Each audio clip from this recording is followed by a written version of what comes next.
an ounce of water. And so that's why we're doing this Zoom with you to answer any questions you have and to talk about our concerns. And I'll turn it over now to my friend, John Garamendi. Mike, thank you very much. Thank you for introducing me, but you failed to introduce yourself. My colleague here is Mike Thompson. He and I do share the area in which this new 400,000 person city will be built in the many, many years out ahead of us. Our distrust of this organization goes back to the very beginning. 5 years ago, when they began to buy up land without telling anybody at all what they were up to and refusing, even though they were buying land right up to the edge of Travis Air Force Base, refusing to give any information whatsoever as to who they were, what their intentions were. Ultimately, we did find out what they wanted to do. And so we now know that this city is going to be built in an open area between Rio Vista and Sassoon Fairfield area. There are enormous problems associated with it. First of all, we're not at all sure they have any idea what they're doing. Yesterday, they submitted for the third time an initiative. The first initiative was found to be faulty in many ways, particularly the way it failed to protect Travis Air Force Base. The second initiative also failed to protect Travis Air Force Base and had numerous other problems associated with it, one of which Mike talked about, and that is the governance issue, or the inability of the county government to control what goes on in this 400,000 person city, and no city council, no local government to be set up at all. However, the third initiative, replacing the previous two, was filed just yesterday, and it too is plagued with many of the problems of the first two initiatives. With regard to Travis Air Force Base, they did move the city and did set about an additional piece of land that would not be built on unless it was deemed to be okay by Travis. But the role of the county in that 4,000 acres is zero. And this goes back to the governance issue. There are enormous issues of who's going to pay the cost of the infrastructure. Flannery says they'll pay their fair share, guaranteed. The rest of Solano County would be picking up a huge tax bill here. Transportation issues galore. Highway 12, Highway 113, as well as Interstate 80 will be dramatically affected and will be a massive gridlock. So all of these issues remain in place, and my opposition to this is even stronger today. So with that, I'll yield back, and we'll take whatever questions there may be out there. So we did have a couple of pre-submitted questions, but if reporters on the call would like to ask a question, you can use the raise the hand function and I will call on you. But to start, for the congressman, we have a question from Chris from ABC 10, talking a little bit about the amended ballot initiative, saying that they amended their initiative for the second time yesterday, announcing they would make the land within Travis Air Force Base's training zones based on a map that Mr. Garamendi released last week, meant only for agriculture and habitat conservation. Does this quell your lingering concerns? And if concerns still arise, what could planners do to ease these concerns? Well, the last part of the question is the easiest. Don't build in this area, period. For 30 some years now, actually closer to 40 years, the people of Solano County have voted 3 times to have open space, and that urban development would take place within the existing communities, not over agricultural land. Mike has already raised the agricultural land issue. I'll let him pick that up. But with regard to Travis, yes, they did in the newest initiative take into account the areas in which the training programs take place at Travis. However, it does not remove the concerns. While Travis has presumably some sort of a veto over what would be built there, they do lay out all kinds of infrastructure could be built in that area. The role of the county supervisors is essentially zero. So local governance issues remain a major concern. There's also questions about the future. This is not locked in forever. Much of what they are proposing could be changed in the future. And so I remain very, very concerned. Bottom line is, this is no place for a 400,000 person city, which is larger than any of the current cities in Solano County. I'd add a couple of things. Best case scenario, their newly submitted initiative, the corrections that they made, is an attempt to address very serious problems. They just made them. No one's had a chance to go over these thoroughly. The county is still wrestling with what this would mean. John said that once they made this proposal, after a lot of cost to the taxpayers to find out what they were up to and who they are, that we now know what they want to do. I would even question if we know that. We know what they're claiming that they want to do. But if they're successful in with an initiative to overturn the agricultural and open space and orderly growth provisions that are in place now, they can do anything they want. The property that they've acquired would become much more valuable. They could flip this and go down the road and do something similar to people in other places. So we really don't know what they want to do, and we won't know until they submit a legitimate proposal to do something. And John's right, it's a 400,000 population area, not really a city. There'll be no mayor, there'll be no city council members, there'll be no planning commission. It is a $400,000 development smack dab in the middle of prime agricultural and open space areas. And as John said, they made these big promises, how if they do this, taxpayers wouldn't be affected, there would be no taxpayer money involved. And then when pushed, they've come out and said, well, we'll pay our fair share.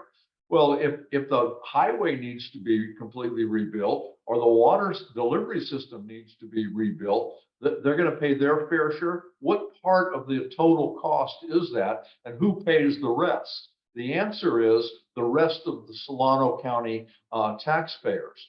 Or it might be that other projects don't get built. Long waiting, needed projects fall at the end of the line because the money is sucked up by these developers who are coming in, just literally running their own show.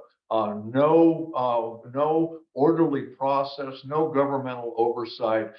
They would just have the run of the show themselves.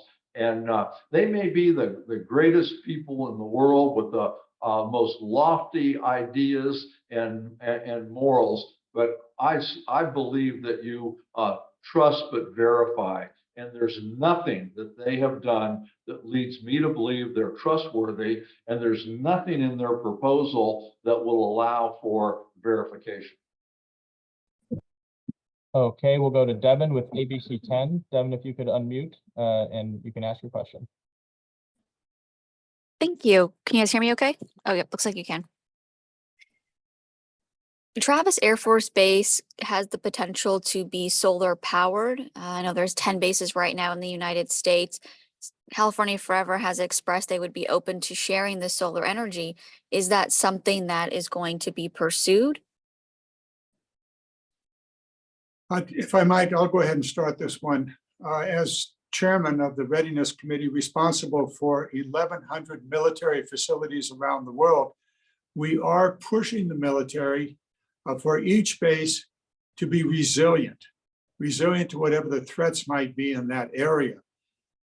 Also, and included among those threats are encroachment by urban development or by natural disasters of one sort or another. Also, we're pushing the bases to be energy independent so that they are resilient to the energy being shut down for any number of reasons. So yes, it is possible that a solar system could be built. Would Travis have access to that? That's a possibility. Is that worth the risks? Absolutely no. There are already in this area a federally designated wind resource region. And that's why all those wind turbines are on the south side of the proposed development. That is south of Highway 12. That is a federally designated wind region. That wind region extends to the north also, where the city would be built. But yes, of course, California is requiring solar energy, renewable systems of all kinds in every development. And there's money available to put those on rooftops. Travis, could they benefit from it? Well, possibly yes, but that is certainly not a good reason to overcome all of the problems that are already inherent in this proposal. I'll just add that there's no guarantee it would happen. These guys are saying, remove all the restrictions and we'll do all these great things. And I just don't know anybody that would take that deal. I couldn't get a loan at the bank if I went in and said, trust me, remove all the restrictions, give me the loan, and I'm going to build a very profitable entity, and you'll get your money back. It doesn't even pass the giggle test. And our next question is from Shira with the San Francisco Chronicle. Shira, you can go ahead and unmute and ask your question. Hi, Congressman. Thanks for holding this call. I know you both have talked about your serious concerns regarding Travis and how this could affect Travis Air Force Base. Has collaboration improved between Travis and the folks behind California Forever? I mean, you did mention some of the changes that they've made to their initiative proposal as a result of I assume, conversations with leadership at Travis. My understanding is that they did talk to Travis after Flannery and Associates became aware that they had created a very serious problem for Travis. So what comes of that is in the new proposed initiative, which does not provide ironclad protections for Travis Air Force Base. We've gone through some of that already, and we can go back to that one again. However, the collaboration is not the only issue at hand. Going forward, Travis Air Force Base, not the county, would be responsible for allowing or approving or disapproving developments in that new area. I've not been able to go through all the language, and Michael said very clearly that the language needs to be very carefully vetted. The first initiative was full of opportunities for Flannery and Associates to control and play games and to maintain power over this development into the decades ahead. Since this came out yesterday, I have not had a chance to look at it, nor has, to my knowledge, has the county opined about that fundamental issue of governance going forward. The county's looking at it now. They just got it.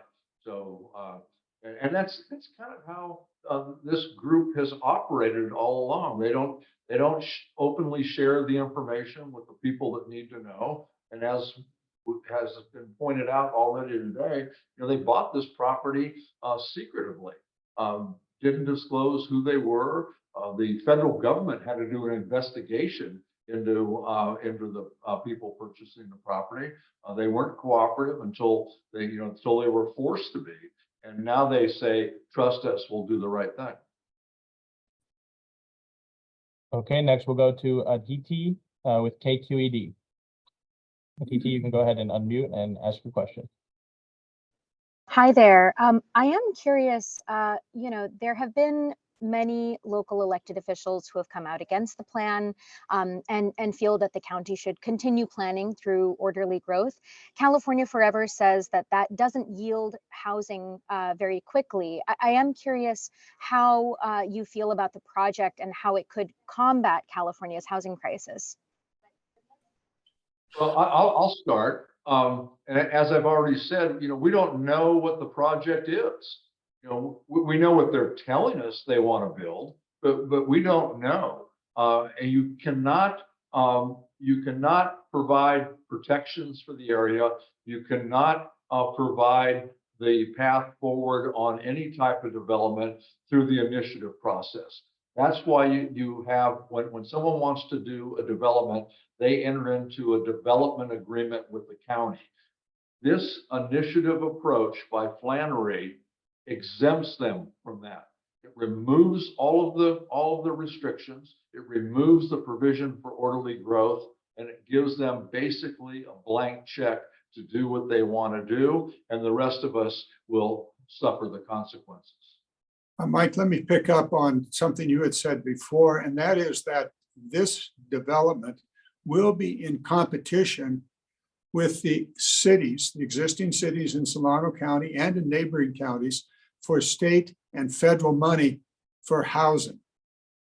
Now, the cities of Vallejo, Benicia, Fairfield, Suisun City, Rio Vista, and Dixon, the existing cities, are all in the process of meeting the state law requirements for housing, low-income housing, housing around existing transit system or transit stations, and other requirements.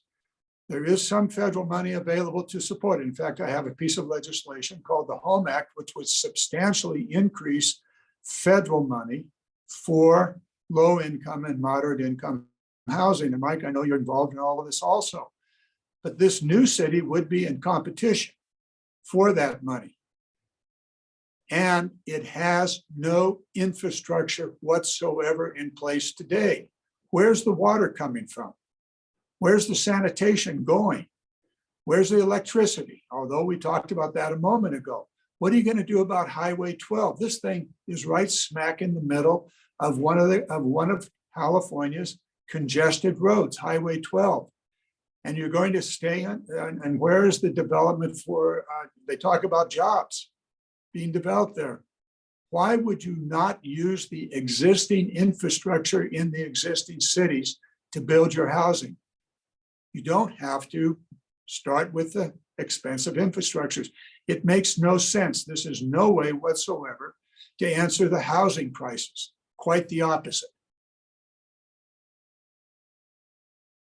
Next, we'll go to Chris from KCBS. And as a reminder, you can raise your hand to be added to the queue.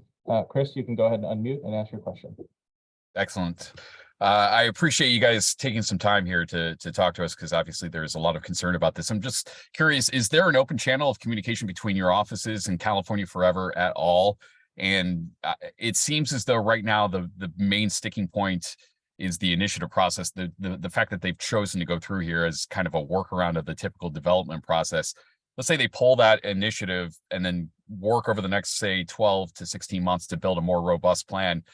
Can you see a reality where they have to go back with an initiative because of the orderly growth plan in Solano County? Can you see maybe yourselves finding a way to meet in the middle if something like that happens? We're trying to circumvent the protections that are in place. There's not a workaround. There's not a nice way to say it.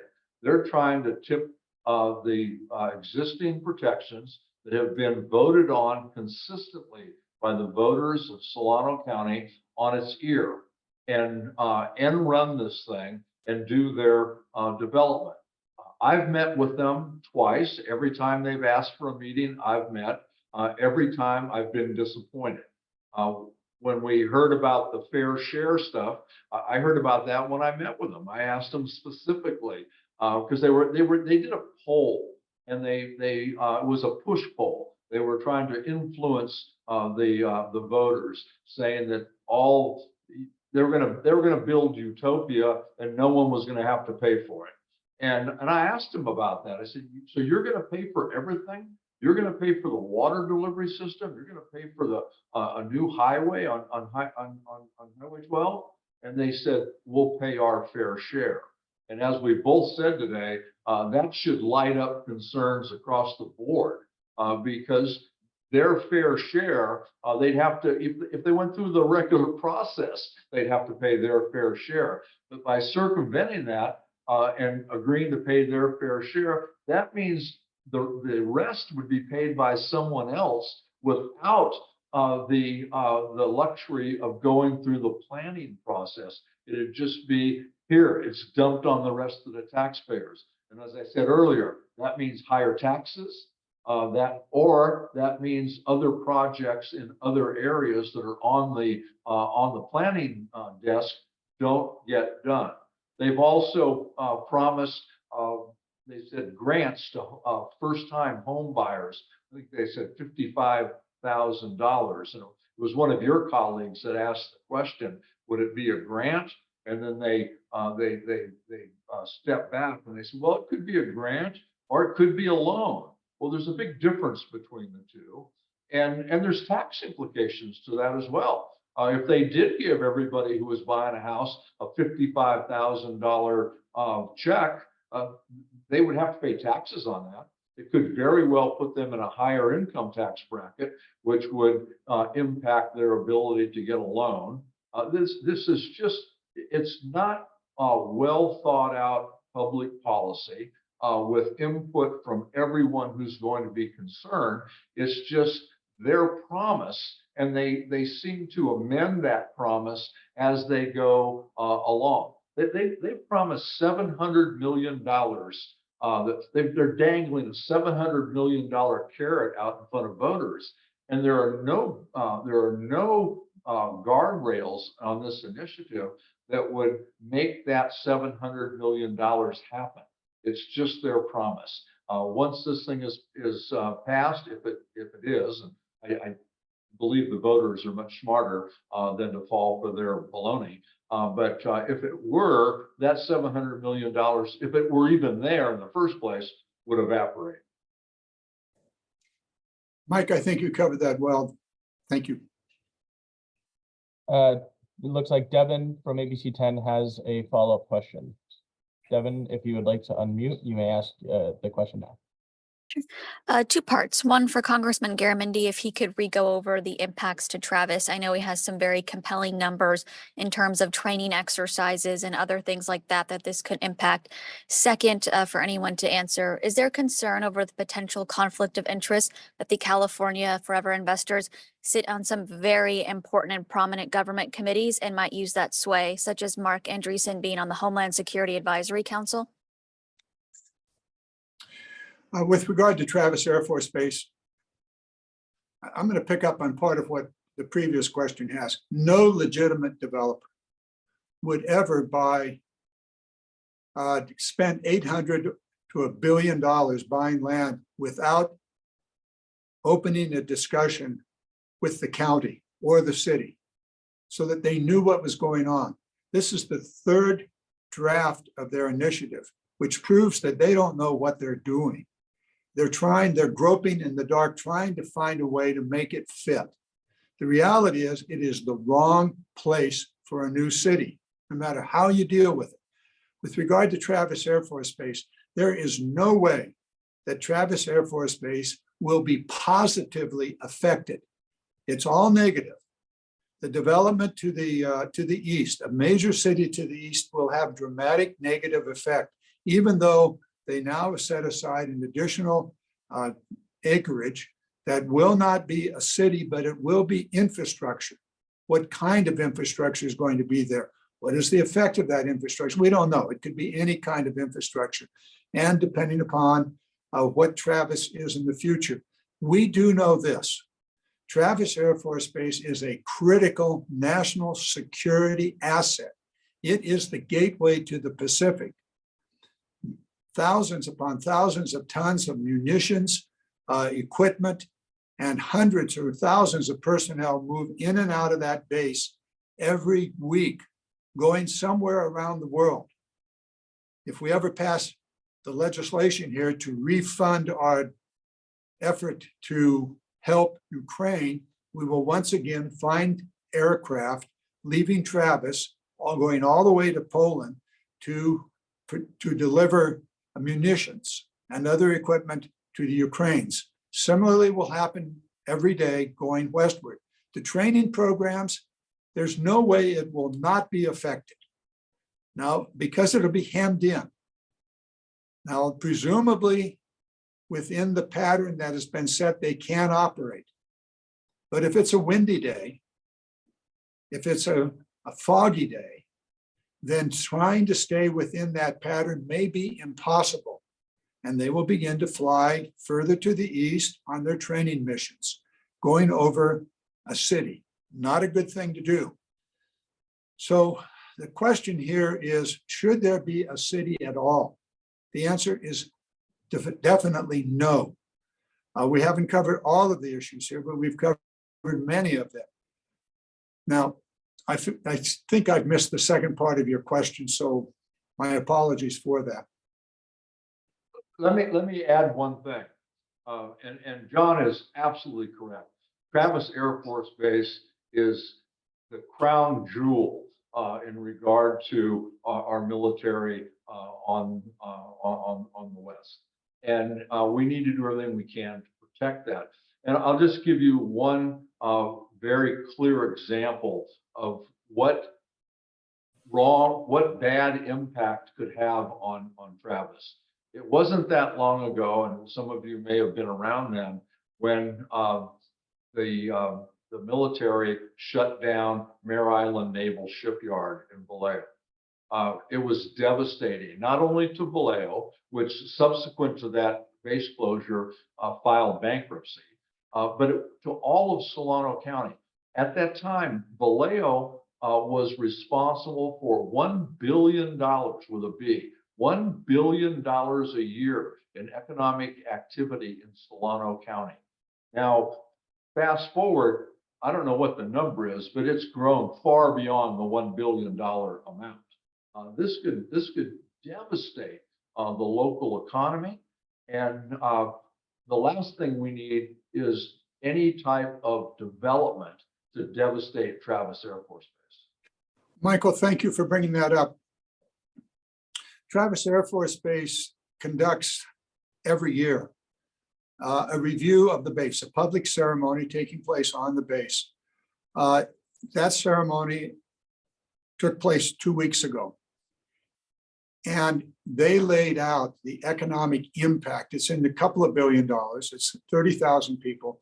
But all of you that are on this call and have signed up for it, we will send to you the information that was presented at the ceremony, the state of Travis, 2 weeks ago.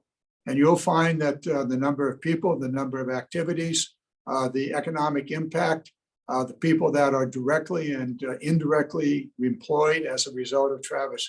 It is the economic engine of Solano County. A major city to the east will have a dramatic negative effect. And that effect is what I've already said, but we've not talked about the transportation in and out of Travis Air Force Base.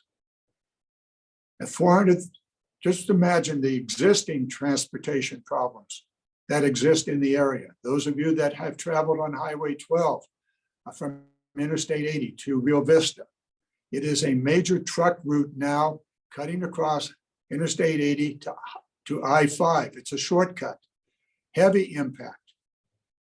We now use truck transportation to deliver to Travis Air Force Base the material and things that are then put on airplanes to travel around the world. Already it's impacted. You build this city, there will be even greater impact. Take a look at Interstate 80. Tell me what day Interstate 80 is not jammed in the Fairfield area, and in fact, all the way to Sacramento. Is that going to get better? Absolutely not. It'll get worse. Highway 113, it is a Class D state road. It doesn't even come close to modern standards. But yet that is one of the major roads through and out of this new city. Michael, who's going to pay for that? You've said very clearly who's going to pay for it. everybody in Solano County and quite possibly throughout the state of California. Clearly, Flannery's not going to pay for all of it. Looks like our next question will be from Thomas with Bay City News. Thomas, you can go ahead and unmute and ask a question. Thanks. Yeah, I am Thomas Hughes from Bay City News, as you mentioned, and for either representative, I'm just wondering if Flannery has expressed any indication of what their contingency plan might be if the November ballot vote fails, and what would you see the ideal use for this land going forward if, in fact, it doesn't pass? I don't think they've given us a proper account of what their primary goal is. We know what they're claiming, and we can both outline a number of reasons why that proposal is questionable at best. But as I said, if the initiative were to pass, then they'd have all kinds of options. They could basically build any kind of development they want with very little oversight from county government. They could flip it and sell it to a bunch of developers who could come in and build any type of housing that they wanted. And with that would come all the problems that we've already outlined: water, impact on Travis, transportation, all of those. So I don't know that they have a plan B. I mean, heck, we spent years just trying to find out who they were.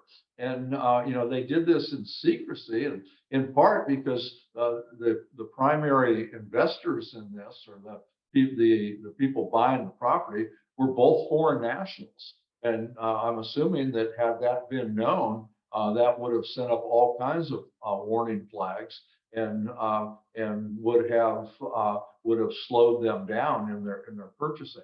We also know that they have used some pretty predatory tactics in trying to purchase property. They've impacted farming families throughout Solano County.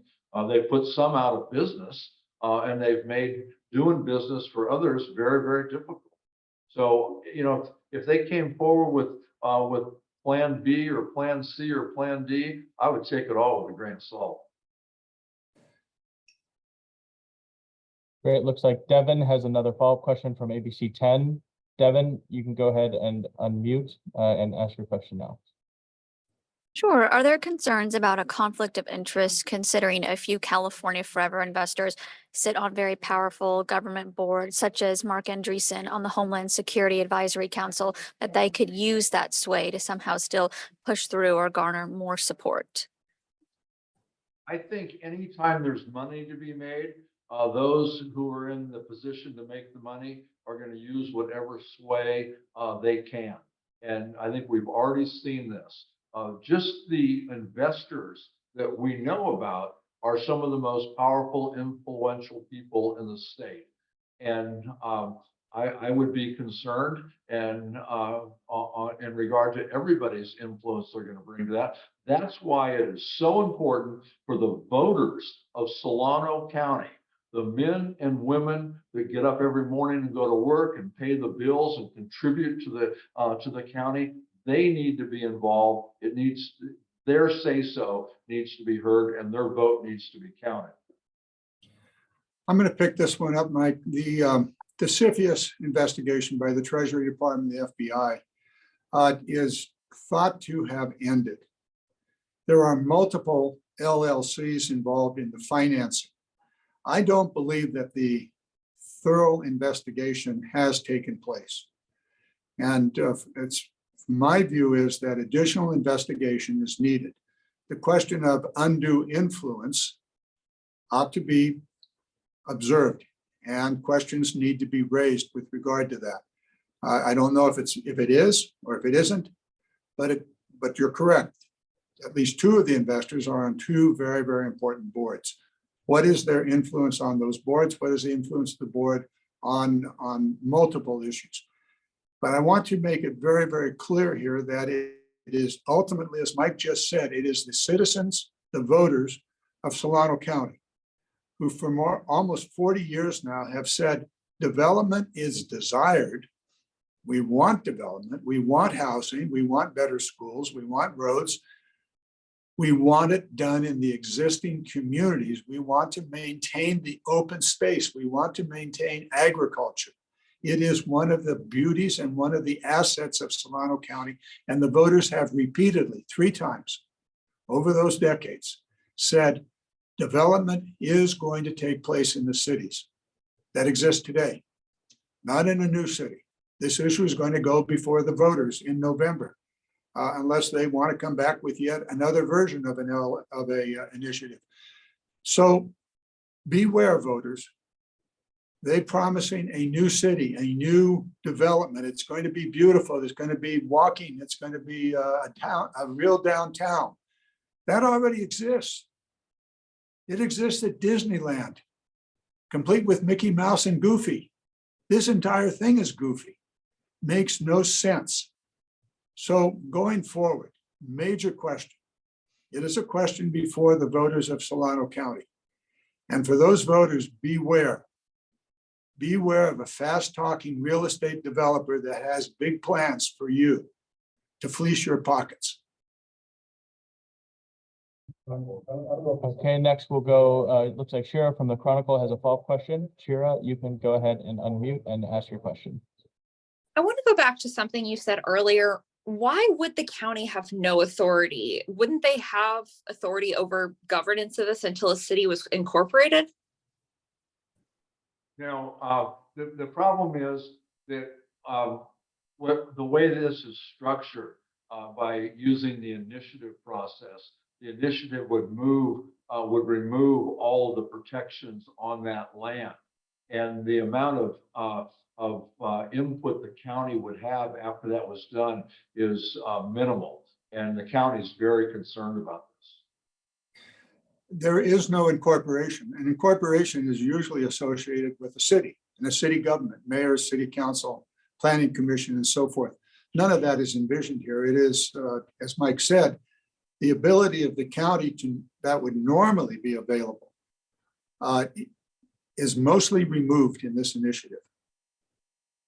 And there's areas where, I have in my district, American Canyon right next door in Napa County. That was an unincorporated area. As development increased, they formed a city, and then things changed. But right now, this is a development. This isn't a proposal for a city. This is a proposal for a development. And it would be the developers who we've already talked about our concerns with them. They would be the ones calling the shot in their development.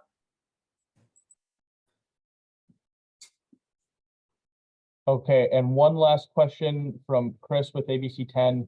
Have your constituents been reaching out to you both in regard to this? What's the general consensus that you've seen and heard?